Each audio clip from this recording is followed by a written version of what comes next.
Why are there so many podcasts about Tottenham? Do I want to know why? They might contain insight, but mostly delusions. If I hear one more, I might die.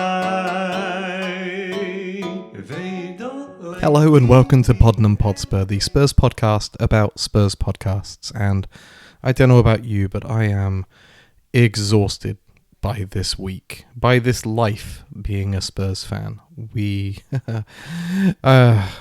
been through a lot this summer. It started with a cup win and ended with Daniel Levy stepping down. It's kind of everything that some fans have been begging for literally decades. So there's a lot of stuff to talk about. I was hoping to get a podcast out to you all much sooner than this, trying to discuss everything that's been happening in the transfer window, but it's been so madcap that every time I sat down to record or to write a script, something else would happen. You know, I'd be ready to record after like Morgan Gibbs-White signing, but it turns out that that wasn't going to happen. You know, it's just as an example, it's been insane.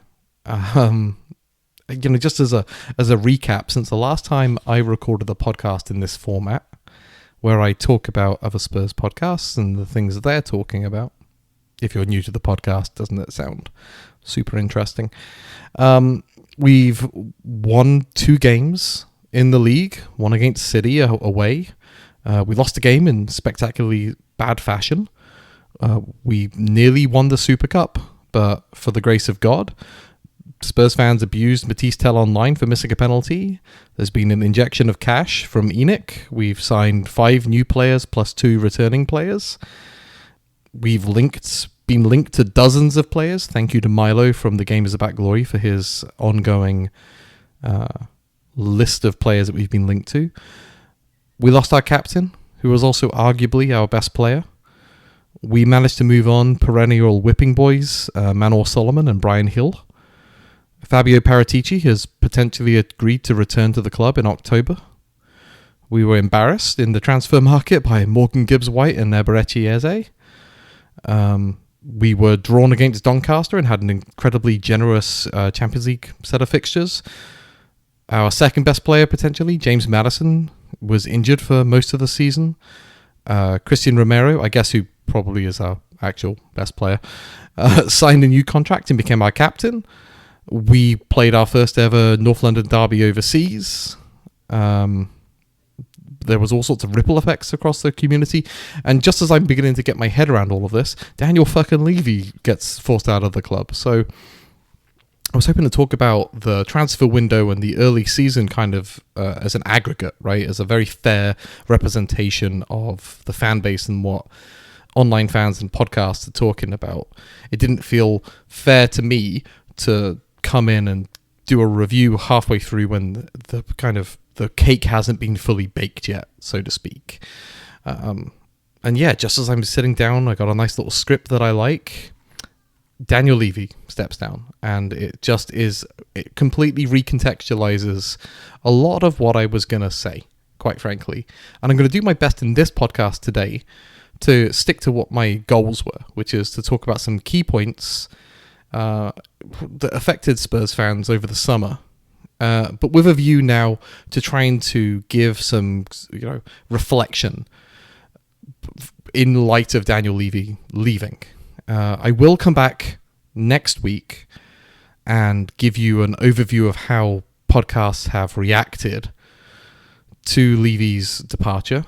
I listened to 14 podcasts today. I'm not sure if I'm still quite recovered from that. It did take some sitting down in the dark room and listening to some soothing music to bring my brain into a reasonable state to do anything else, to be a person, to record another podcast.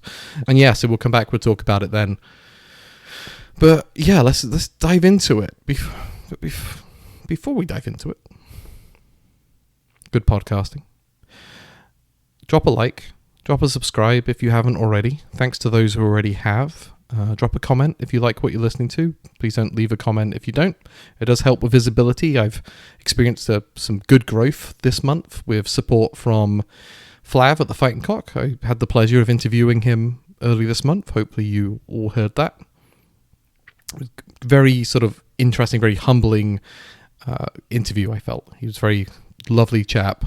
Loved talking to him. Hope to do it again in the future. And I also had the pleasure of appearing on Jack's podcast, The Trunk, as you might know him as, Rule the Roost. His podcast. Great experience again. So nice to be able to sit back and not have to think about running orders and all that type of stuff. So wonderful experience. Great guy. Go give that a listen if you haven't already. And yesterday I recorded my first dedicated podcast about the Spurs Women pods. And so go give that a listen if you haven't already. They really do great work and deserve our support. And, you never know. You might find some respite from the Spurs men's team if you're not watching and supporting the Spurs women. But I don't delect you on that. If you like what you hear, follow us on Bluesky, Iain.COYS.social or Podden and ProfSpur.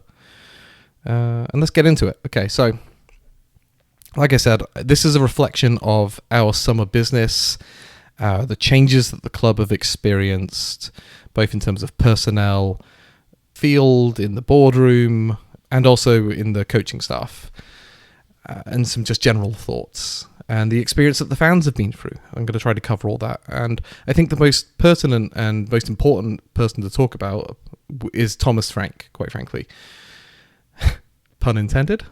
He seems like a lovely chap. We brought him in. I didn't agree that we needed to bring him in, quite frankly.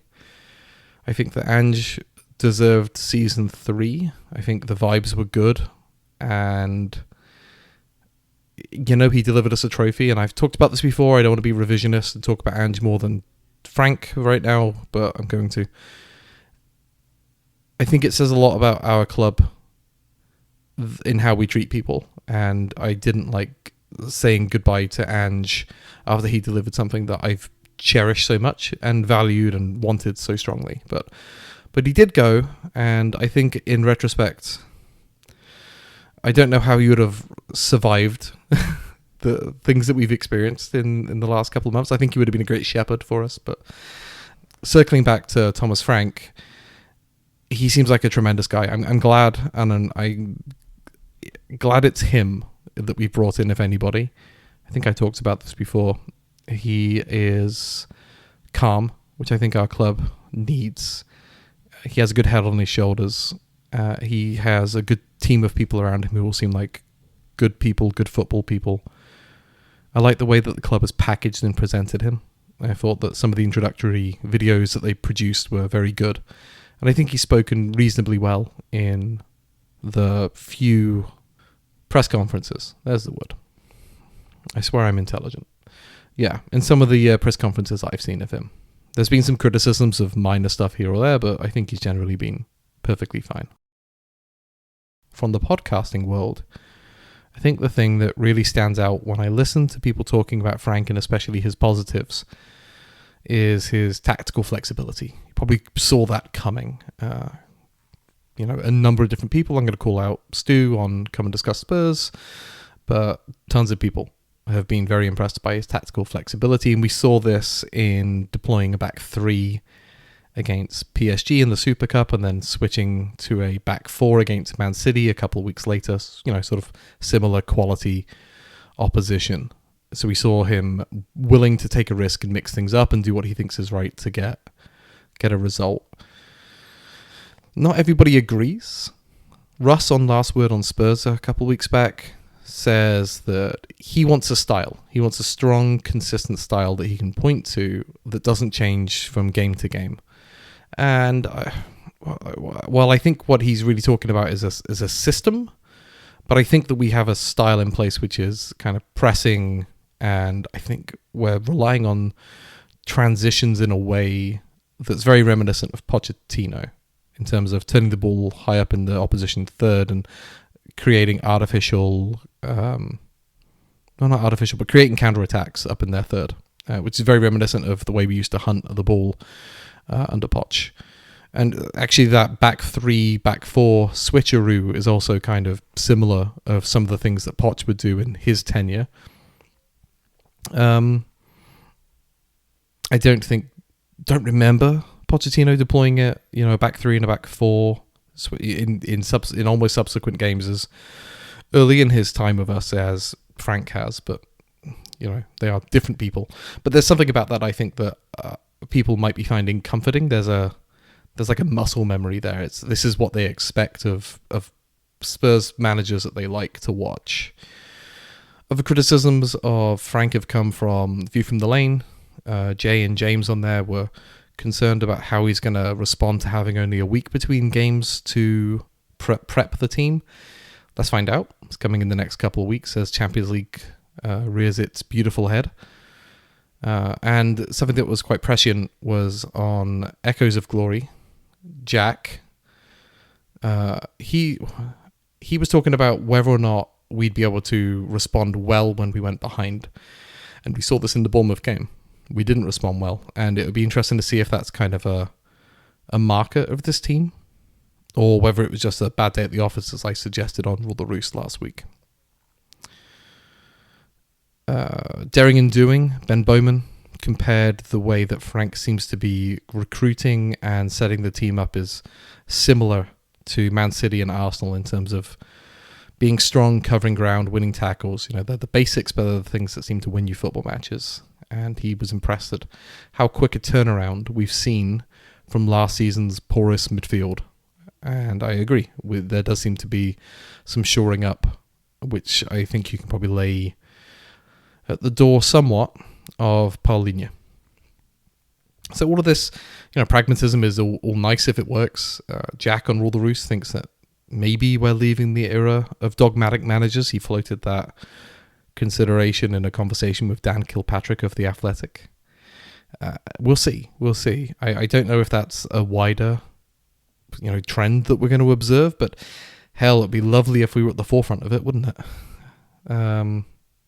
And yeah, so, obviously all of this, the most recent game was a really terrible performance against Bournemouth at home.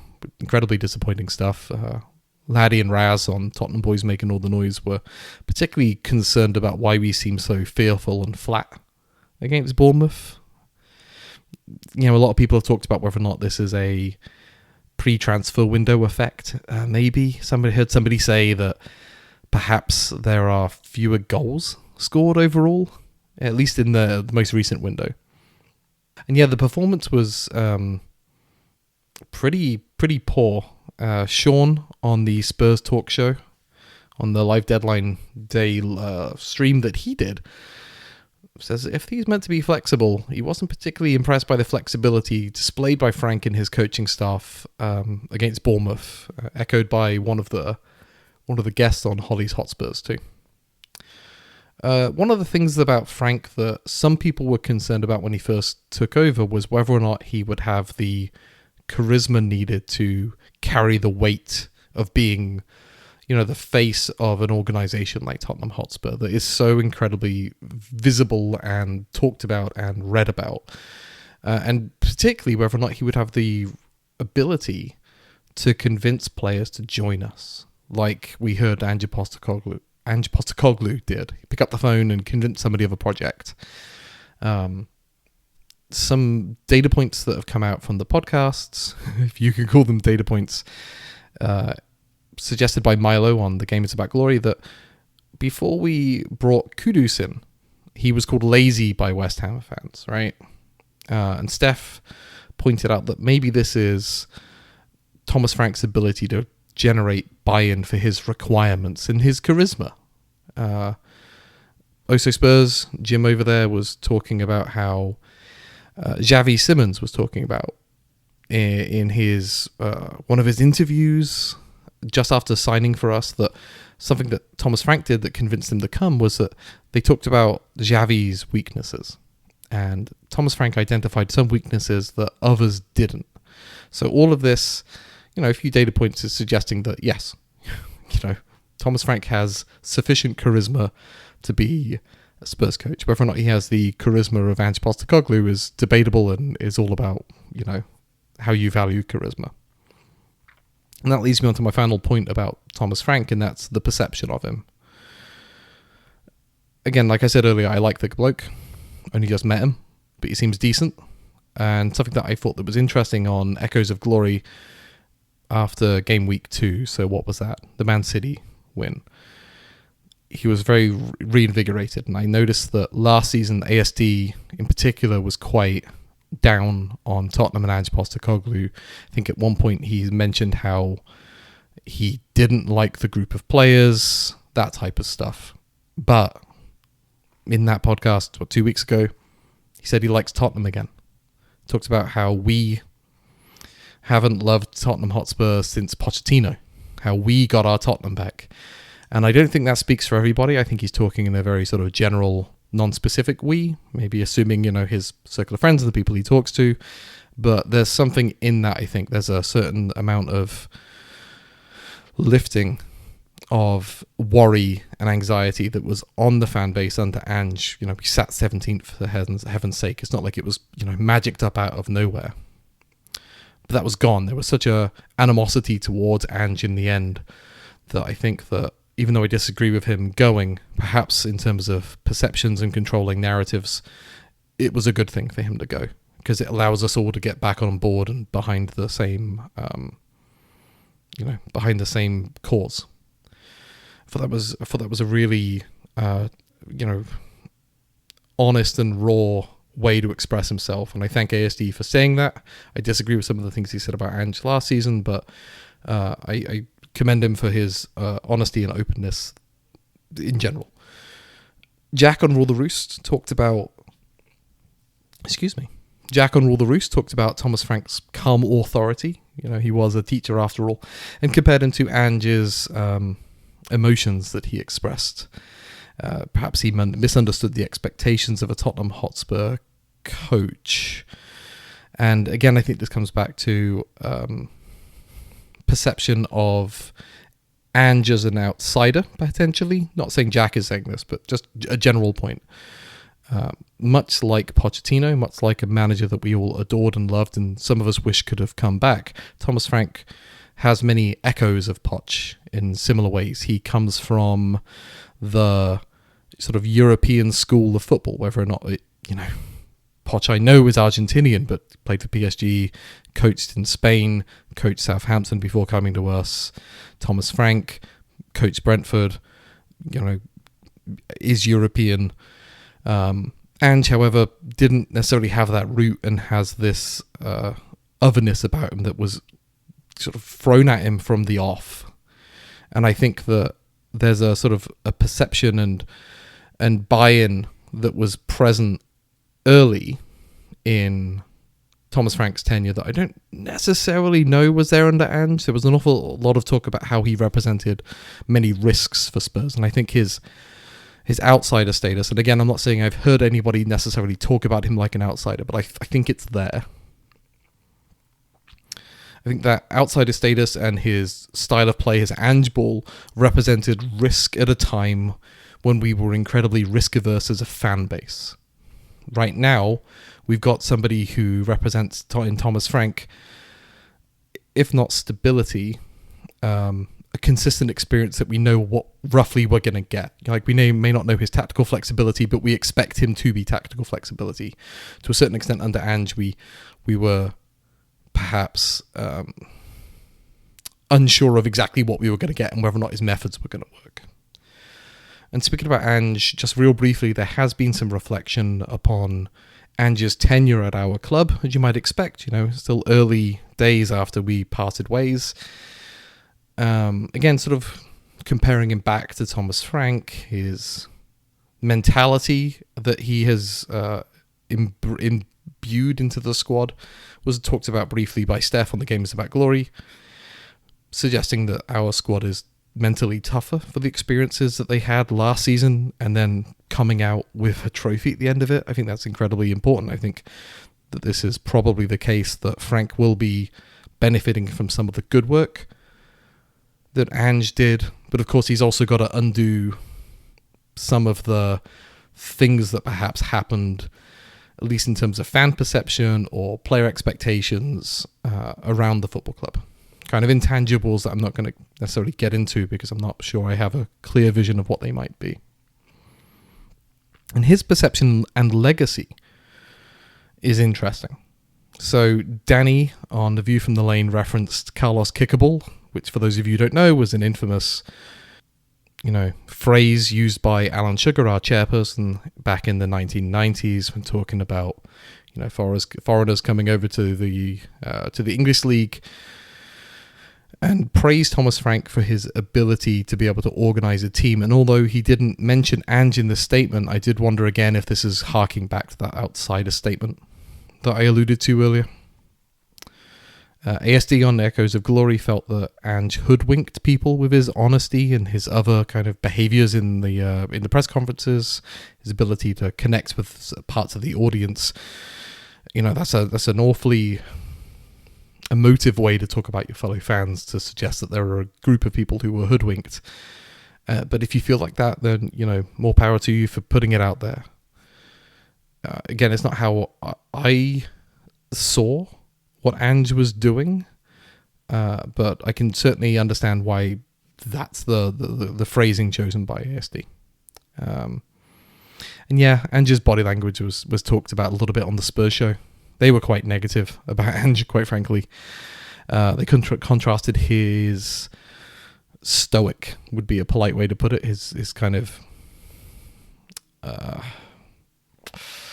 statuesque maybe ability to just stand and not move and look grumpy on the sideline and not interact with his coaching staff. And they were very happy that Thomas Frank is doing the things that I think fans respond to quite well, which is yelling at the players to do stuff, to try to kind of coach them in real time, but also to go back to his team that he works with and bounce ideas around, that type of stuff. And we heard this a little bit last season, that maybe the players could do more of that to kind of pump up the crowd, to show some full-throated enthusiasm for playing for our club. I think that Lewis Skelly at Arsenal was talked about sort of fondly by some for willing to do the geeing up the crowd during the North London derby, and how people wished we did more of that ourselves. And again, it's performative bullshit, but people like it, and it does it's part of the kind of currency of being a footballer, right? You need to find ways to connect with and bring the fans into you and onto your side to give you the trust and buy-in for when things turn to shit, I think, a little bit.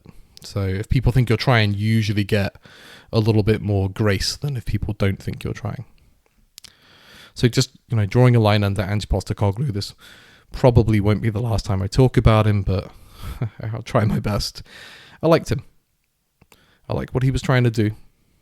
I believe in my heart that a properly backed Ange Postecoglou probably outperforms Thomas Frank, if, money for money. I think Ange Postecoglou did the impossible with a team that was falling apart at times. That finished 17th in the league. He somehow managed to drag to and convince them that they could win a European trophy, and they did it.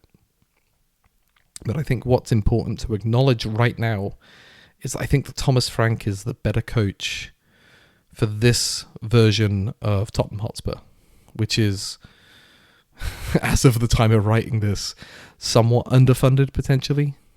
And we've seen some wages rise since I scripted this out. But generally speaking, we've been underfunded for a while. We can probably expect that to be somewhat consistent. We'll talk next week about what the expectations for the new organisation at Tottenham Hotspur are. But I think that we'll see a bit of a continuation of what came from before, with slightly more money. Still generally underfunded compared to our competitors, and we're seeking top six stability. Now, whether or not Thomas Frank was a Daniel Levy hire, whether sacking Ange was a Daniel Levy hire, again, I think we can maybe look back on the announcement of Ange's sacking in the context of Daniel Levy leaving at the end of the window and say that probably Ange and Thomas Frank were both decisions made by Vinay Venkatesham and the new leadership team at Spurs. And I'm sure that Daniel Levy had an input, but I would think that this has been in the works for a while. I don't think that, you can get away with just sacking him out of the blue. He probably knew about this. And so, yeah, I think that these decisions made were the result of discussions by our new leadership staff. So, speaking about decisions made by our leadership team, that does include Johan Lange, our technical director and head of transfers. And so now we're going to talk about transfers and players. This is an interesting one. I have to say the transfer window is probably my least favorite experience I've had following Spurs for a good couple of years, which is funny because it comes after the Europa League win, which was so good. But this wasn't just sort of my opinion. Danny Kelly on View from the Lane said he also felt quite bad about the window until he sat down to start to write it out. Jack Pitbrook also disliked this window, and in fact he says he's disliked the past 5 windows. I think that maybe that speaks to the experience of being a journalist covering Spurs as much as anything else, but Tim on Dr. Tottenham called it a roller coaster, this window, with signings that were potentially going to happen that were super exciting and then super disappointing, and we had sort of public embarrassment come back.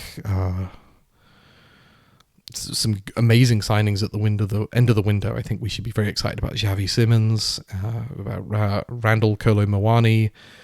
Kudus coming in early was a great capture. There probably could have been more that was done. The Spurs Five, which is a fairly new podcast, I think it's on YouTube and Spotify. They said how 4 players is good, but there's still a kind of a sense of a missed opportunity here. And we do know that we were looking at some pretty high caliber centre backs. Hincapié from Bayer Leverkusen would have been a good get, but he wasn't interested in us. We were looking at some cheaper targets towards the end of the window, but let's see what we can do in January. Savinho, of course, was somebody who we were desperate to bring in, but Man City's powers that be wouldn't let him go. There's a sense as well of a lack of trust generally around Spurs. There has been for a while. We'll see if that changes with Levy leaving. But I did notice how there was a massive lack of trust in what Johan Lange is doing.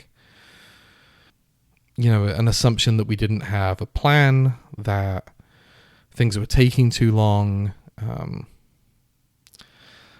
and therefore if things were taking too long, that meant we didn't have targets lined up. I don't know if we can make those assumptions safely. I understand where they come from, but it wasn't.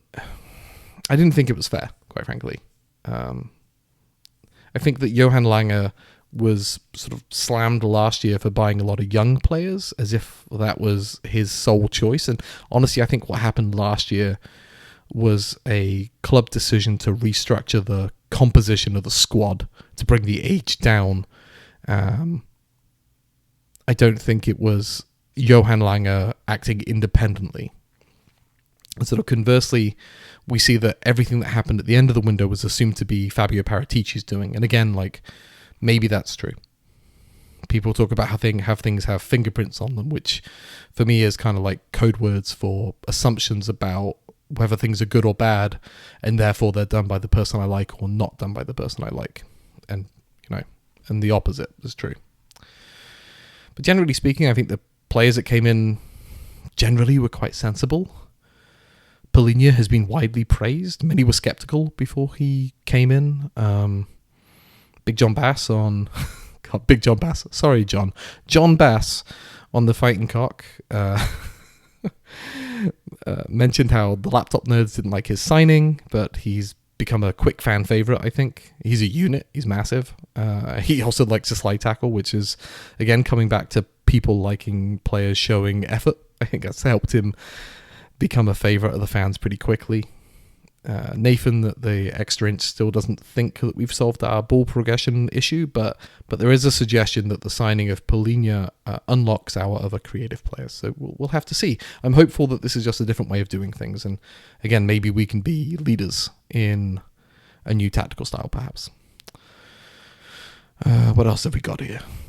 Xavi Simons, Kish at the Lilywhite Lab, was talking about how he adds gloss and star power, and I think this is like an amazing point. Something I called for previously was the need to bring in star power after losing Son Heung-min. And I think Xavi, by the sounds of it, brings that. I wasn't super familiar with the amount of like attention that he attracts. His role as an Instagram star, I would just, I knew of him, but I didn't realize he was that big. It's probably because I'm an aging millennial. He seems like a great player. Excited to watch him, pull on the Lilywhite shirt.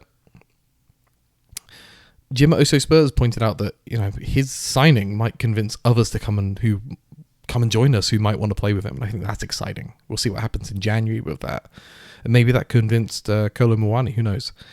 But there are some worries about his physicality and on-field temperament when he's fouled. I forget who had it, but somebody had an interview with a German football expert. I thought that was very, very cool. Kolo Muani. Interesting player, came in at the very end of the window, perhaps was signed because of inabilities to get Savinho, perhaps. We'll see. The Spurs Five expressed some concerns if he'll be motivated because he's on loan without an obligation or an option to buy. There was some debate over his quality. Stell over there, and I think that's Stell from Tottenham on Tour, mentioned how, he wasn't good enough for PSG or Juventus. So what makes you think he's going to be good enough for us? And there was some pushback from this. Sean from SpursTalkShow especially pushed back, and there was a very full-throated debate about the qualities of Randall Kolo Muani. And if you're interested in hearing that, I encourage you to go listen to the Spurs Five's transfer window review. I do enjoy it when podcasters fight. I know that's not everybody's vibe, but I do like it because very often you'll hear an opinion you don't agree with, and it's very encouraging to hear somebody push back. And also it reveals a lot about people's characters, so I enjoyed that. Let's try and look through. What else have I got here? Oh, there's been talk about Johnson. Again, ole. And man, I was asked a question on Rule the Roost, how do you solve a problem like Brennan Johnson? And I don't think you can. I think he is the player he is, and you just move forward if he's in your squad, using him as the best you can. Madge and Gav on Same Old Spurs talks about how he's hated most of the time, but people love him when he scores, and he is this sort of complex player for fans to get behind. There are some people who just never will, and there are some people who really want to, but there's they see him on the field and he's misplacing passes, or he's underweighting stuff, or he's in the wrong position, he's not beating his man, but then he pops up and scores a goal like he did against City, or a goal like he did against United over the back in May. I love him. I personally love Brennan Johnson. And Tim on Dr. Tottenham said, anything you want to say about him, just go back and rewatch the Europa League final goal, and maybe bite your tongue a little bit. There's probably some concerns because he's being played out at left wing, and we were looking at Savinho. Our backups there are Tell and Odebear. It's kind of the only position where we're banking on potential, which is interesting. This was mentioned on An Echo of Glory. And maybe that's why people have such concerns about Johnson, is because if you don't play Johnson, you're playing a kid. And what do? Been some suggestions that maybe he could be deployed alongside Solanke or Kolo Muani or Richie in a 4-4-2. And honestly, whenever I see Johnson on the pitch, I already see a 4-4-2. I just see a lopsided 4-4-2. Much in the same way that if you play Davies at left back and like Porro at right back, you're playing like a lopsided back three kind of thing. But I think people talk about him playing more centrally as a second striker in a 4-4-2, and I don't think that's his game. Honestly, I don't think his runs are quite as good from out there. Other concerns about the transfer window come from ProfSpur in his excellent newsletter. He's concerned that we're risking a repeat of last season if either two centre-backs or two full-backs get injured again, which is very fair. I mean, if you look at Thomas Frank's pressing and injury numbers last year with Brentford, it wasn't particularly encouraging from a Spurs perspective. We'll see if he can make better use of his squad. I do think Danto coming in helps a lot with that, and hopefully Takai or Dragishin comes back soon and can get some serious minutes, but That's wishful thinking more than anything else. And that doesn't answer the fullback injury issue. Prof also has some concerns about where our goals come from, but this was, I think, before the signing of Kolo Muani, so we'll see. But, we've lost sort of 60-odd goals in Kulusevski, Maddison, and Son being out or injured. So that sucks, but lots of new exciting players to keep an eye on. So generally speaking, I think the transfer window was fine. It depends on whether or not you want to look at it totally positively or if you really want to accentuate our negatives, but whether or not we're in a stronger place or not is, I think, difficult to say. Sonny wasn't quite as bad as people like to make out last year. 15 goal contributions, I think, in the league. That's quite good. His leadership as well, it's not to be understated, but he's gone off and he's, gone off to run around on a nice farm in the in the countryside. That's the equivalent. He's gone off to play in MLS, and we move on. There's some exciting players in that team, and I'm looking forward to seeing a front four of like Solanke, Xavi Simons, maybe Kolo Muani on the left, and Kudus on the right. I think that's gonna be an exciting team. While I talk about transfers a little bit, I do want to talk about ITKs, or in the nose. There's been a general sentiment and downturn in, enthusiasm for talking about ITKs, and the perception of them has gotten even worse than it was previously. A great example of this is Fabrizio Romano, who was downgraded on Reddit's r/COYS subreddit because of his failures to correctly call what he calls "here we go." So pretty much slam dunk things that are going to happen in the transfer world. And for people who don't know, Fabrizio Romano is, I think, a journalist. God knows what he was before. God knows where he came from. He just kind of seemed to appear out of nowhere like some kind of like ghoul. But he's essentially the outlet for agents to get news out, is my kind of understanding of him.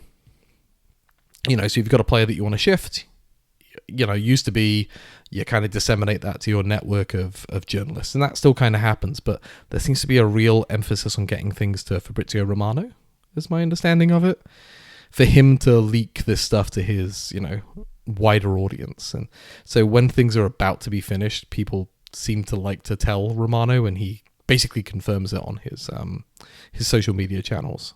I think he gets paid by the click somehow. It's mind-boggling to me. But yeah, he got the Eze stuff wrong. He got the Morgan Gibbs-White stuff wrong. He got a few things wrong for us.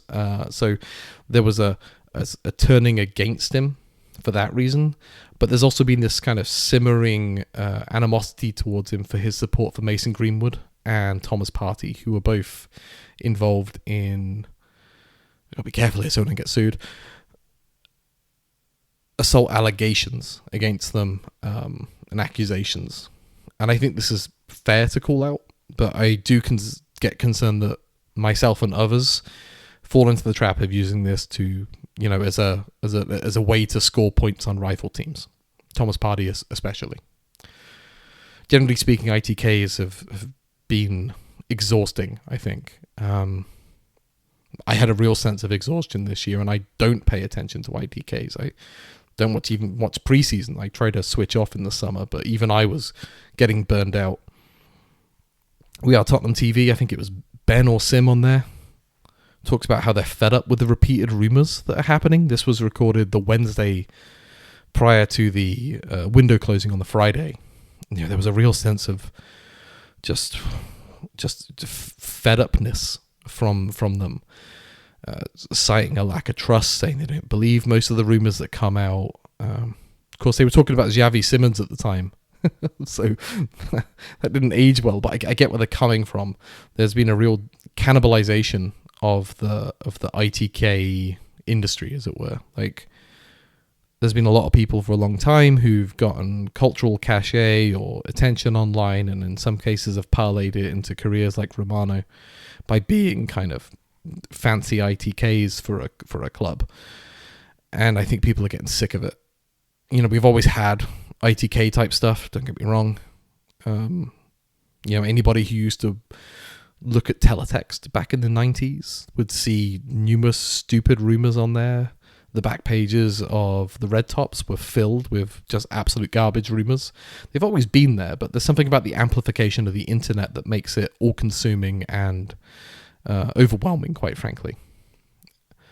And, just talking about the hostility towards ITKs, Danny Kelly on The View from the Lane talked about how the Morgan Gibbs White saga seemed to open the floodgates of abuse and hostility towards anybody who had knowledge of the inner workings of football clubs, whether that be journalists, whether that be ITKs, whether that be podcasters or whoever. There was, demanding of proof basically coming out. So I think this is generally a good thing. We should be, questioning where we get our information from. But I think, God, you don't want it to turn into abuse, basically. Expectations for the year. Let's just pivot quickly into something slightly more positive. Most of us are expecting us to finish in the kind of top 6 or upper mid-table. Things trended upwards after the end of the window when Xavi Simons was signed. Most are very confident of the Champions League draw. We had quite a favourable draw with a few tasty ties, but mostly manageable was the perspective. People were very happy that we were drawn against Europa League sides, not because it was perceived to be easy, but because they felt that it validated our Europa Cup run. And I think that was really quite an interesting take, by playing Bodo in the Champions League and playing Frankfurt in the Champions League. It recontextualizes our Europa League win. It wasn't against Europa League teams, it was against, Champions League teams. I think that's kind of funny. And yeah, some people are hoping for a League or Cup win, including the lovely guys at the Crowing Cockerel. All right, this next section, and if you hear me do a deep sigh, it's because it's titled Levy and Leadership, and I just don't know how to talk about this, because I want to talk about it next week. People were just throwing mud at Levy for every little thing this summer. Everything that went wrong was his fault.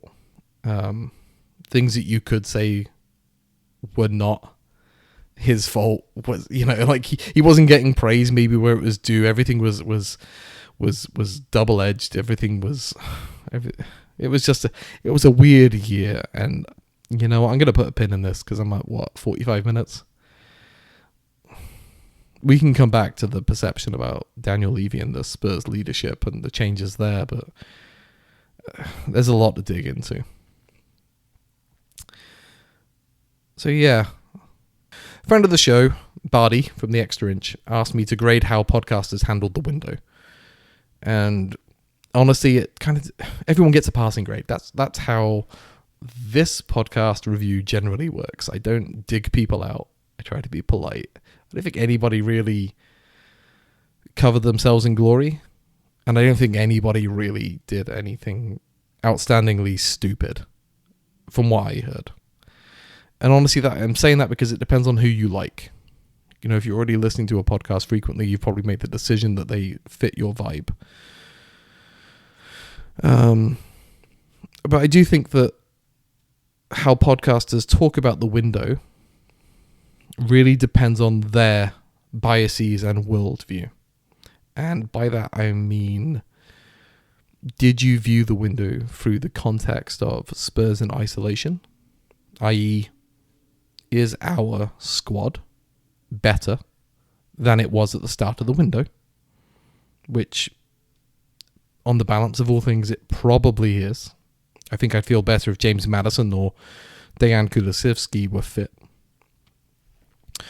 Or, as was pointed out by the Spurs Five, I've talked about them a lot in this podcast, wow. This might have been the best window we've ever had under ENIC. We signed a marquee player in Xavi Simons, who many are harking back to being our best signing since maybe Jurgen Klinsmann, for heaven's sake. And I think there's a whole discussion about how we view transfers, quite frankly, but, maybe I can loop back to that. But But yeah, this might have been our best window we've ever had under ENIC.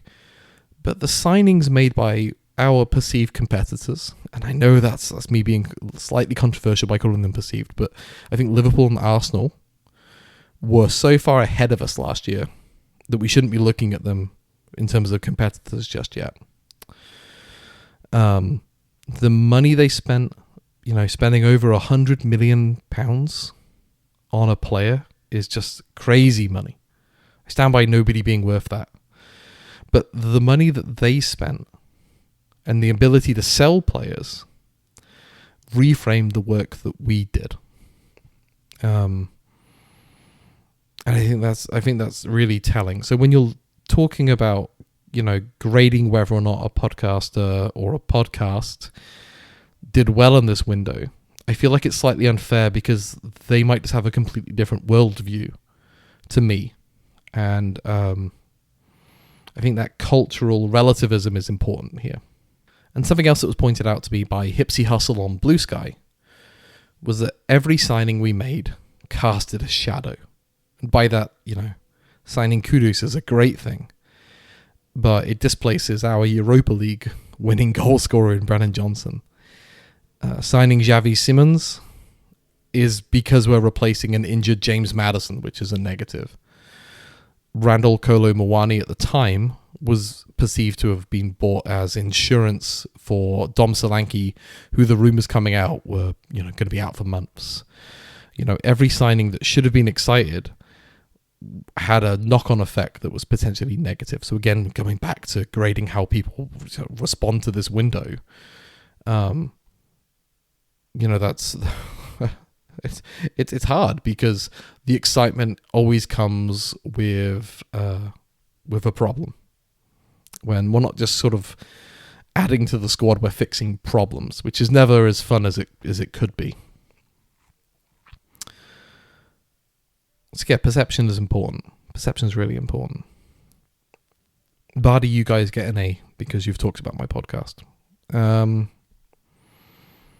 yeah, really important stuff this year. It's not very often you can look back at a window in football and think, this was important. But I wouldn't have said that until the departure of Daniel Levy. But him going, I think you can look back and say everything that happened this year, new CEO, new non-executive chairman, changes in the way the club is run in terms of football, maybe a slight loosening of the purse strings. This does feel like a crossing the Rubicon moment for Tottenham. Very good time to be a Spurs fan, potentially. Jack on Rule the Roost pointed out that we're in a new era. This was before Levy was left. So take that in mind. But we've got a new era now. This was, the sun is gone. Our old hero is gone. We have new heroes now. We have new people to get behind. Some of these new young guys look like they're just going to, tear it up, and that's something to be proud of, potentially. Nick on the Fighting Cock. Listen to Nick. Seems like a good guy. In that vein, though, the team is transforming in front of our eyes. Xavi Simons, Randall Kolo Muani, Mohamed Kudus, Thomas Frank coming in, boardroom changes, everything's changing. Again, it's kind of the risks that we've been asking for the club to take, I suppose. And yeah, I'm going to double click on something that Jim said on So Spurs, which was that we gave Ange Postecoglou time when he came in. He kind of earned it through the 10 games that he won on the trot, but he got a lot of time to potentially get things right. And we should give that to Thomas Frank too. There was a lot of, people losing their arse after we lost to Bournemouth. Let's take a breath. It's not like we lost our first 3 games. We're still in the top 6, top 5 in the Premier League in the 3rd game of the season. Let's turn around and look back at Christmas time. See how we're doing. And with that, I'm just going to wrap stuff up. Hope you enjoyed this. Again, try to find me on Bluesky if you can. Subscribe. Send the podcast to your mates. And as a call to action, I'm just going to ask you guys to find a new podcast to listen to. There's plenty of new ones. I think there's been about half a dozen that were created over the summer. And there's hundreds of them in total. Go out and find something. Give somebody a chance. If you're enjoying it, let me know. Somebody that you think is under the radar, give me a heads up. I try to listen to everything, but it's obviously physically impossible to do that. But let's create and find new things. And with that, keep listening to Spurs podcasts, keep making Spurs podcasts, and up the Spurs.